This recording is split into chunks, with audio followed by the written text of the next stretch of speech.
Hi everyone, it's Andrea over at Sewspire.com, and we are here today to install the interior two-way divided compartment on our collaborative duffel bag design. I am really excited that you all opted for the two-way compartment because it is going to result in a highly functional bag that'll be wonderful for travel.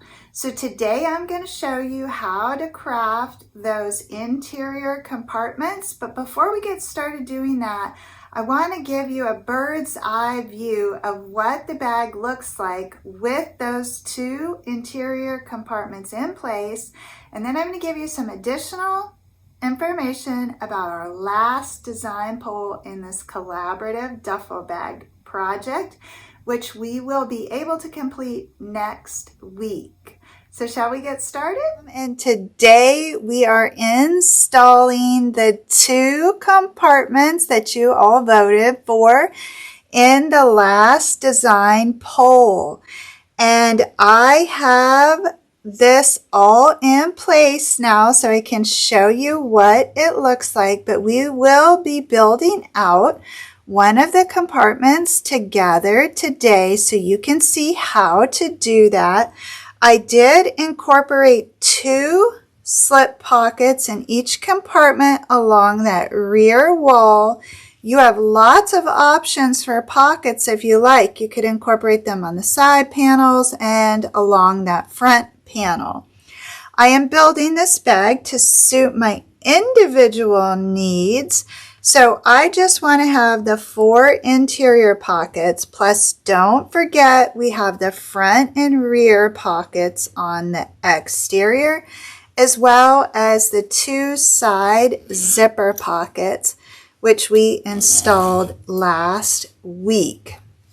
So in a moment, we're going to get busy crafting these compartments, but I wanted to talk to you now about the next design poll. I need one more week to finish this bag.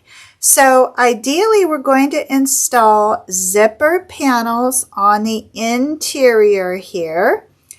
And those are going to allow you to keep the contents of each compartment separated and nice and secure.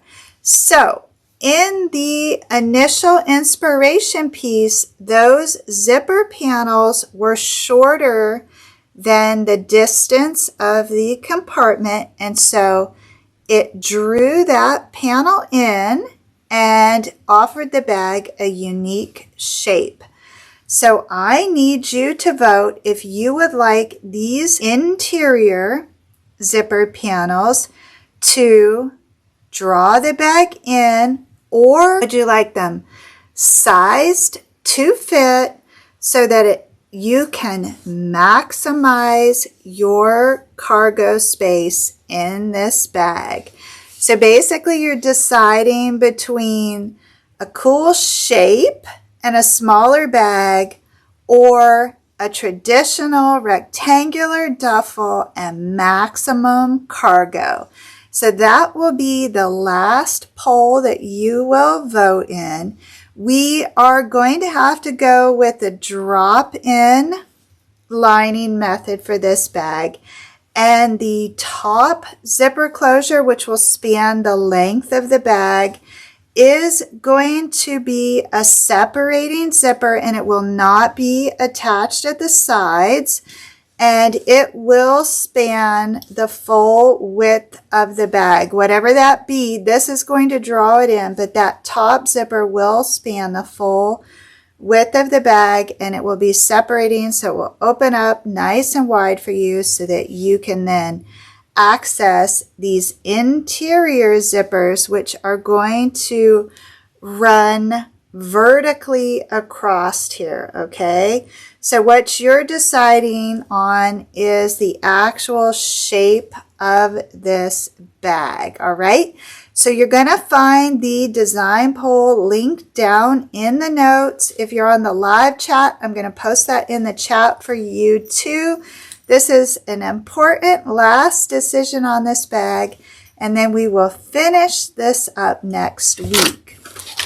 Let me go ahead and show you what that looks like folded flat there. It's going to be a great size. I am really happy with how it's coming together, and you can see because I did not use interfacing, it is going to fold up beautifully for me and store so nice when I am not traveling. So for the interior compartments, we are going to be integrating a two-way slip pocket in each compartment, but you can certainly add more, and you can vary your style of pocket depending upon your skill level. I just want to craft this bag so that it suits my needs. So I don't want to incorporate too many pockets on the inside because I find that that additional fabric takes up cargo space.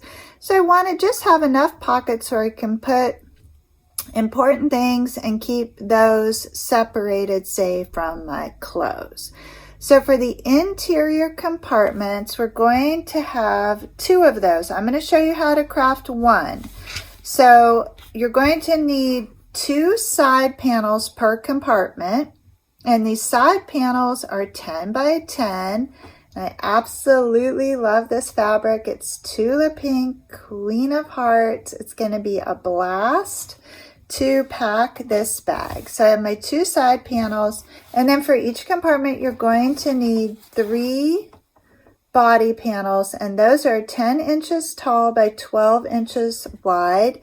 And so you'll have a front and a rear and then a base for each compartment, okay? And at the end of this project, I will have a PDF. So if you're not sewing right alongside of me, you're probably going to want to wait for that PDF so you have all your measurements nice and handy. Then for the slip pocket, I have cut 2 pieces of material that are 9 inches high by 12 inches wide. One for the lining. This is going to be my lining. And one for the pocket front. So I've taken the top edges of those and I've pressed those over about 1/2 inch. And for my slip pockets, I like to stagger those so a little bit of the lining peeps up over the top of the pocket. So I'm going to run 2 rows of stitching across the top there to fashion my slip pocket.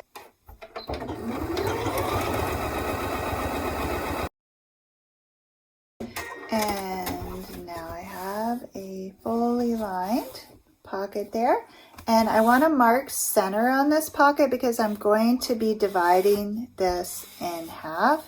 You can divide your pocket any way you like, and then I'm going to position this pocket panel right on top of my front and or rear body panel. Okay, and I'm aligning the base of the pocket with the base of the panel, and then I'm going to stitch right down the center to reinforce and divide that pocket.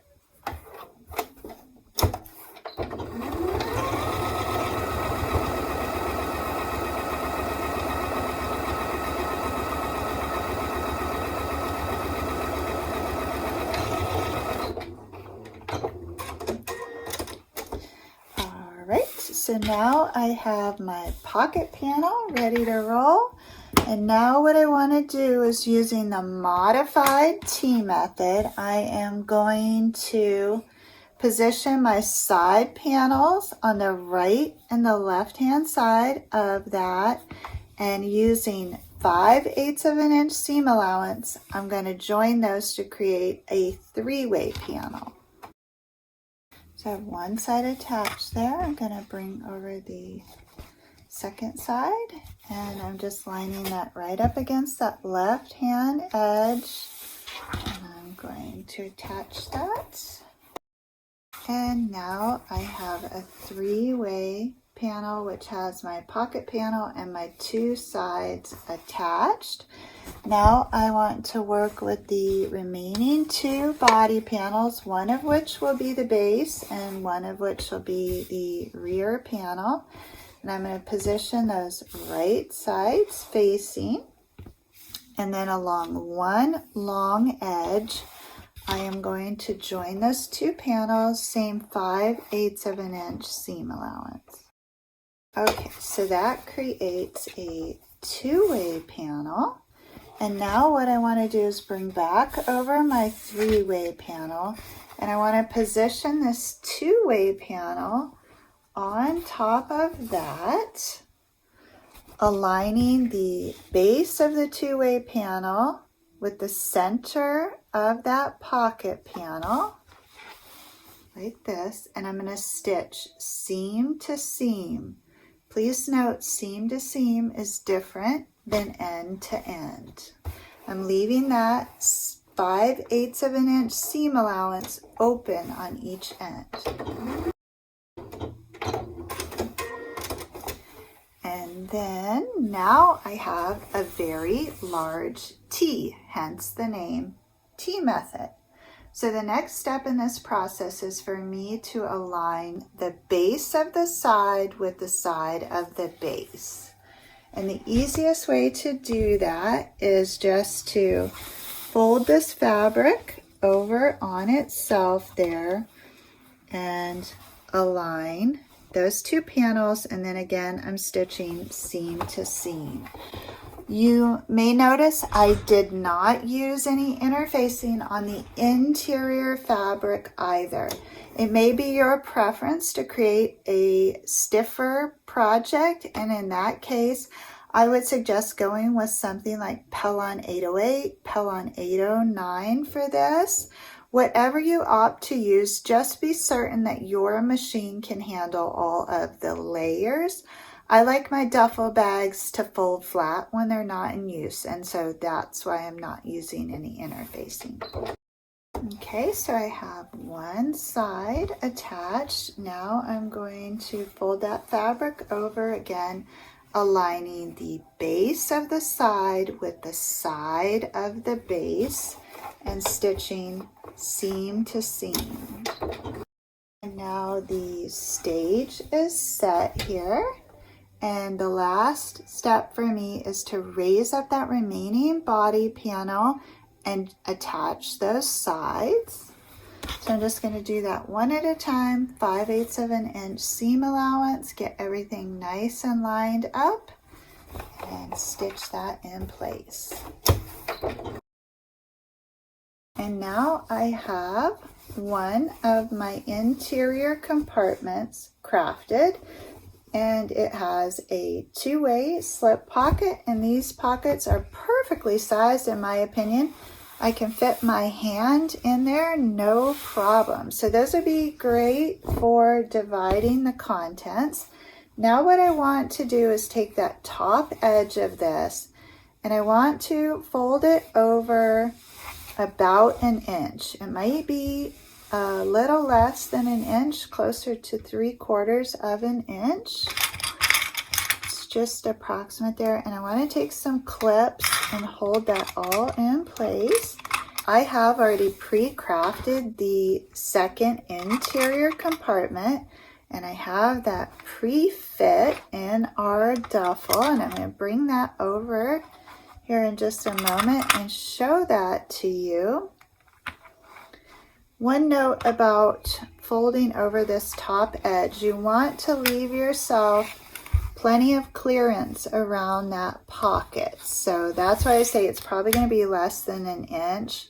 Closer to 1/2 an inch would likely be safe for most of you with your seam allowance, because we're going to have to stitch across there at some point. So I'm just going to adjust just a smidgen here, and that looks good. All right, so a really fun interior. So this is the beautiful exterior, which is crafted from a woven home decor fabric, and again, no interfacing or batting whatsoever on that. So it is going to take the shape of the contents and will in turn store nice and flat for me.